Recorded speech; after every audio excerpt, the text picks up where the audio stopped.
El concepto de integridad ecosistémica que hemos adoptado en Integralidad Gamma considera una perspectiva que reconoce tres grandes capas de información o de datos y de procesos en realidad que caracterizan y describen cómo es que llega a ser un ecosistema en un lugar determinado. La primera capa es la capa contextual que llamamos, que tiene que ver con las condiciones climáticas de tipo de suelo, material geológico, que ocurren en un lugar, y eso lo podemos relacionar con datos y procesos que nos hacen pensar sobre qué cabe esperar que se desarrolle en un lugar determinado. Por ejemplo, en el caso de Jalapa, las condiciones climatológicas, el tipo de suelos que aquí tenemos, hacen que sea propicio para que esperemos que la vegetación arbórea que se establece en estos lugares corresponda con lo que llamamos el bosque mesófilo de montaña, el bosque de niebla. Simplemente por las condiciones de existencia, ¿no? Esta es la capa contextual.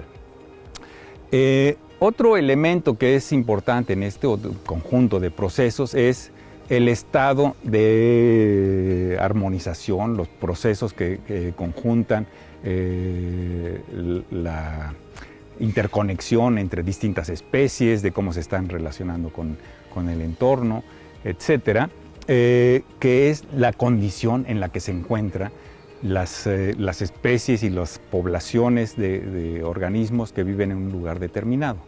Esta capa de procesos es muy difícil de observar directamente y a esta capa le llamamos una capa oculta, una capa latente también, y que se parece mucho a justamente cuando hablamos de la salud de las personas. Es lo que estaría ocurriendo.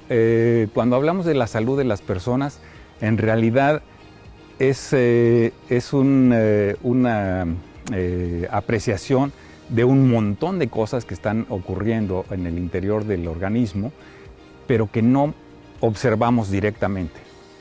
Cuando realmente queremos saber qué es lo que está pasando con nuestra salud, lo que hacemos es tomar medidas de algunos aspectos, ¿no? Tomamos una muestra de sangre, escuchamos el latir de nuestro corazón, qué es lo que se escucha en los pulmones, nos tomamos la presión, en fin, ¿no? Podemos adquirir un montón de datos. Esos datos, en el caso de los ecosistemas y de nuestro modelo de integridad ecosistémica, formaría la tercera capa, que es la capa instrumental, que es la capa de los datos que con nuestros instrumentos vamos y medimos. Y a partir de esa información podemos inferir qué es lo que pasa en la capa oculta, que no podemos observar con facilidad en forma directa. Entonces el modelo de tres capas se refiere a esta concepción, condiciones de existencia que nos permiten pensar en qué cabe esperar en un lugar determinado, una capa oculta que es en qué estado, en qué condición está el sistema, y este estado del ecosistema y esto que cabe esperar que se establezca en ese lugar, lo podemos, genera los valores en particular que observamos cuando vamos y medimos. De tal manera que cuando contamos la cantidad de árboles que hay en el lugar, el tamaño que tiene su tronco, el follaje que tiene sobre nuestras cabezas, es el resultado de lo que cabe esperar por el clima, las condiciones de suelo, pero también la condición en la que está el grado de salud que tiene ese ecosistema.